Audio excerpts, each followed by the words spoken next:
Chabavert, je travaille à l'Office national des forêts en Corse, sur Bastia, et je suis donc conseiller Arbre Conseil. Arbre Conseil étant une activité de l'ONF sur la gestion du patrimoine arboré en milieu urbain principalement. C'est un soutien aux collectivités pour diagnostiquer les arbres sur leur état sanitaire et leur état mécanique. Alors là, c'est la ville de Bastia qui a fait appel à vous. Tout à fait, c'est la ville de Bastia qui a fait appel à nous pour avoir un diagnostic du patrimoine arboré sur Jardin Romieux dans le cadre d'un projet de réhabilitation qu'ils ont sur ce jardin-là. Donc nous, on est chargé de la strate arborée. Donc il y a un diagnostic sur l'ensemble du jardin, strate arborée, strate arbustive, et après un diagnostic plus approfondi sur les 3 pins pignons emblématiques du jardin romieux. Voilà, la première visite qu'on a vue, ce qui était le plus évident, c'est qu'il y avait une des grosses charpentières du pin qui est derrière nous qui était entièrement morte. Donc il a fallu, une fois qu'on a fait remonter ça à l'expert Arbre Conseil, on a dit bon là ça nécessite un diagnostic approfondi, comprendre pourquoi cette branche était morte. Je m'appelle Sylvain Dujardin, je suis expert Arbre Conseil à l'ONF, je suis basé sur Montpellier. Donc j'ai été appelé par Hélène suite à la commande de la ville de Bastia sur l'expertise et le diagnostic visuel et sonore du parc du jardin Romieux et l'expertise approfondie des 3 pins emblématiques. Donc comme je suis opérateur tomographe, je suis venu avec un tomographe en ondes sonores pour faire une correspondance chez l'homme à une échographie sur une section donnée.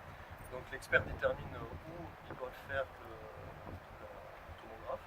Donc ici on les a fait au plus proche du collet, c'est la démarcation entre le système racinaire et le système aérien. Cette tomographie du coup fonctionne sur la propagation de la vitesse sonore à l'intérieur du bois. Toutes ces vitesses sont recueillies sur un ordinateur et sur un programme.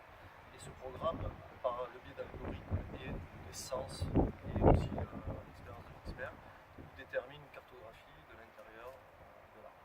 Donc on vous a vu travailler et on vous a vu donc mettre des petits coups de marteau sur des sondes qui ont envoyé un son et qui renseignaient directement une cartographie. Donc vous avez déjà immédiatement une première image de l'état de santé de l'arbre. Oui. Alors on a effectivement une première image. Cette image se rapproche vraiment de la réalité. Par contre, il y a toujours un travail au bureau. Là, on fait un recueil de données. Il y a toujours un travail au bureau de restitution des données et d'exploitation de données. Ce travail est très important parce qu'on peut vraiment avoir une différence d'image entre le recueil initial et l'exploitation de données. Il va falloir revenir dans un certain temps. C'est-à-dire qu'aujourd'hui, le recueil de données a été fait dans la même journée. Il y aura un travail au bureau d'exploitation de données pour écrire le rapport définitif et qui en découle des préconisations sur ces 3 arbres-là. Et effectivement, d'ores et déjà, on sait qu'il faudra revenir, je pense, dans 2 ans pour refaire en fait des tomographies. Pourquoi il a fallu couper cette branche? Alors, la branche a dépéri par rapport à une attaque de scolyte. Donc ça n'a rien à voir par rapport à une attaque de champignons supposée pour pourquoi on a fait les tomographies. Donc c'est plutôt une attaque de scolyte qui mange en fait la partie vivante qui s'appelle le cambium. Et du coup ça coupe le flux de sève et la branche dépérit. Donc la branche que l'on voit ici à l'image risquait de tomber en fait. Exactement, puisqu'elle était morte. Donc tout à chacun sait que le bois mort risque de tomber et il fallait l'abattre le plus rapidement possible. Donc la question horrible mais que je suis obligé de vous poser, alors je sais que vous n'allez pas nous dire maintenant je vous garantis 2 siècles de vie saine de ces arbres, etc. Mais voilà, en gros, vous nous confirmez que l'intérêt est de faire ce que l'on peut pour maintenir les arbres en vie.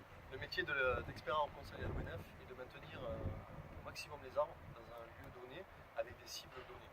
Donc du coup, par rapport à l'endroit et l'environnement et la situation des arbres, on fera le maximum pour conserver les arbres par des travaux ou par des suivis appropriés.